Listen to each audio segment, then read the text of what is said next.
Bonjour à tous. Cette vidéo est destinée aux élèves de première spécialité maths du lycée Sainte-Élisabeth. Il s'agit du cours sur les variables aléatoires réelles. Grand 2, propriétés des variables aléatoires et avec un paragraphe 3, variance et écart-type. La variance et l'écart-type sont deux nombres que l'on calcule à partir des valeurs d'une variable aléatoire réelle et des probabilités associées. Il faut que vous connaissiez ces deux formules. Je lis ensemble la première. V de x, V comme variance, égale x1 moins e de x. Je rappelle que e de x, c'est l'espérance.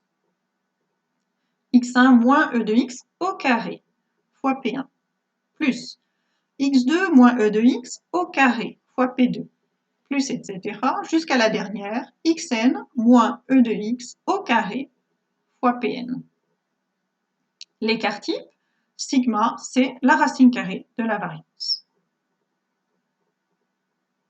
Il faut retenir ces deux formules.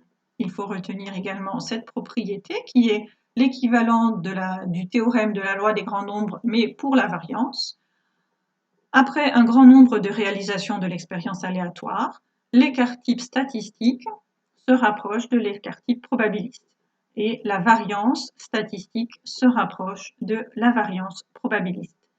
De la même façon qu'on avait dit que les fréquences se rapprochaient des probabilités, que la moyenne se rapprochait de l'espérance. Eh bien, il y a la même chose pour la variance et l'écart-type. Alors, qu'est-ce que c'est que l'écart-type?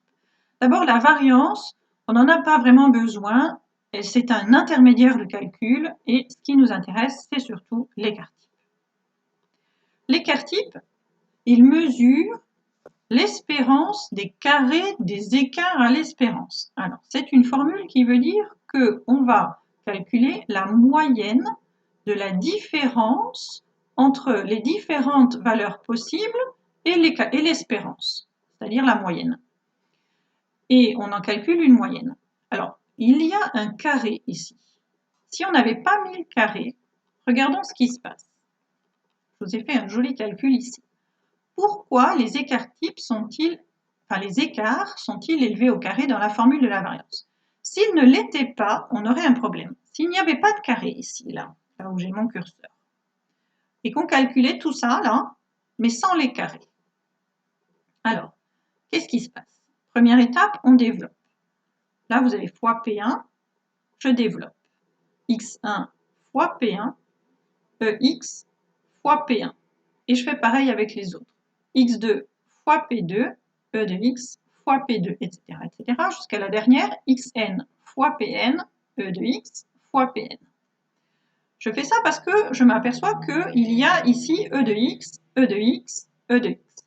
Et donc, je peux la mettre en facteur. Donc, E de x, facteur de quoi? Eh bien, P1, P2, etc. et Pn, ce qui est écrit ici. Et qu'est-ce que je n'ai pas pu factoriser? Eh bien, ce qui reste, là, il y a x1 fois P1, là, il y a x2 fois P2, les trois petits points, et là, il y a xn fois Pn. Attention, il manque un petit n ici. Là aussi, il manque un petit n. Et si on retrouve x1 fois P1 plus x2 fois P2, etc. jusqu'à la dernière, xn fois Pn, eh bien ça, c'est justement exactement la définition de l'espérance. Et si on regarde ce qu'il y a dans cette parenthèse-là, P1 plus P2, etc. jusqu'à Pn, eh bien, cette somme, ça représente la probabilité totale et ça vaut 1.